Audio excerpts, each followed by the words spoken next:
இதுக்கு தான் அதுக்கு தான் இல்லைங்க, நான் செஞ்ச இந்த கொண்டக்கடலை கிரேவி எல்லா டிஃபனுக்குமே நல்லா செட் ஆகும். ஆமாங்க, சப்பாத்தி, பூரி, இடியாப்பம், இட்லி, தோசைன்னு எல்லாத்துக்குமே நல்லா செட் ஆகும். முன்னாள் நைட்டே கொண்டக்கடலையை ஊற வச்சிட்டோம்னா காலையில் எந்திரிச்சதும் குயிக்காக ஈஸியாக செஞ்சிடலாம். காரம் கம்மியாக சேர்த்து செஞ்சதுனால வெறுமனையே அப்படியே சாப்பிட்லாம். நல்லா டேஸ்ட்டாக இருக்கும். சேனல் வீடியோ முதல் முறை பார்க்குறீங்கன்னா சப்ஸ்கிரைப் பண்ணிக்கோங்க ஃப்ரெண்ட்ஸ். சரி வாங்க செய்முறையை பார்க்கலாம். அதுக்கு ஓவர் நைட் ஊற வச்ச மூக்கடலையே அலசிட்டு நான் குக்கரில் சேர்த்துக்கிறேன்.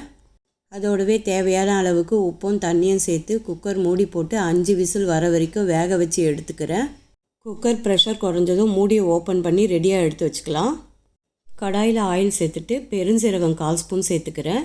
அதோடவே பட்டை, லவங்கம், 1 காஞ்ச மிளகாய், 1 பச்சை மிளகாய், இஞ்சி பூண்டை லைட்டாக தட்டி சேர்த்துக்கிறேன்.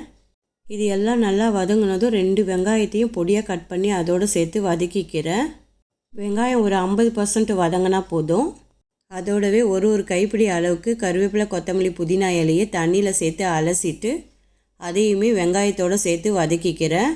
கட் பண்ண 3 தக்காளியும் அதோடு சேர்த்துக்கிறேன். உப்பு 1/4 ஸ்பூன் சேர்த்துட்டு தக்காளியை வதக்கிக்கிறேன்.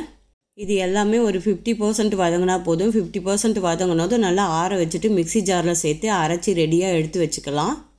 கொண்டக்கடலை கிரேவிக்கு தேவையான எல்லாத்தையுமே ரெடியாக வச்சாச்சு. இப்போ நம்ம தாளிக்க வேண்டியது தான். ஒரு கடாயில் ஆயில் சேர்த்துட்டு கடுகு, உளுந்து, சீரகம், பிரிஞ்சி இலை, 1 வெங்காயத்தையும் பொடியாக கட் பண்ணி அதோடு சேர்த்து வதக்கிக்கிறேன். கிரேவியோட காரத்துக்காக நான் 1 ஸ்பூன் குழம்பு மிளகாத்தூளும் 1/2 ஸ்பூன் வெறும் மிளகாத்தூளும் சேர்த்துருக்கேன். உங்கள் காரத்துக்கு தகுந்த மாதிரி நீங்கள் மிளகாத்தூள் சேர்த்துக்குங்க. அதோடவே அரைச்சி வச்ச மசாலாவையும் சேர்த்து கலரிக்கலாம். ஒரு நிமிஷத்துக்கு கலரி விட்டால் போதும். வேக வச்ச சுண்டலை எடுத்து கிரேவியில் சேர்த்துக்கலாம். சுண்டலை வேக வச்ச தண்ணி மட்டுமே போதும், எக்ஸ்ட்ரா தண்ணி சேர்க்க வேண்டியதில்லை. நான் மிக்ஸி ஜாரை மட்டும் அலசி கொஞ்சம் தண்ணி சேர்த்துக்கிட்டேன். இது எல்லாத்தையும் சேர்த்து நல்லா மிக்ஸ் பண்ணிவிட்டு ஒரு 10 நிமிஷம் கொதிக்க வச்சா போதும். நமக்கு கொண்டக்கடலை கிரேவி ரெடி ஆகிடும். இட்லி, சப்பாத்தின்னு இல்லை, எல்லா டிஃபனுக்குமே நல்லா செட் ஆகும். சுண்டலை மட்டும் ஊற வச்சுட்டு படுத்திங்கன்னா காலையில் டிஃபனுக்கு சைட் டிஷ் என்ன பண்ணணுன்ற கவலை உங்களுக்கு இருக்காது. ட்ரை பண்ணிவிட்டு லைக் பண்ணி ஷேர் பண்ணுங்கள் ஃப்ரெண்ட்ஸ்.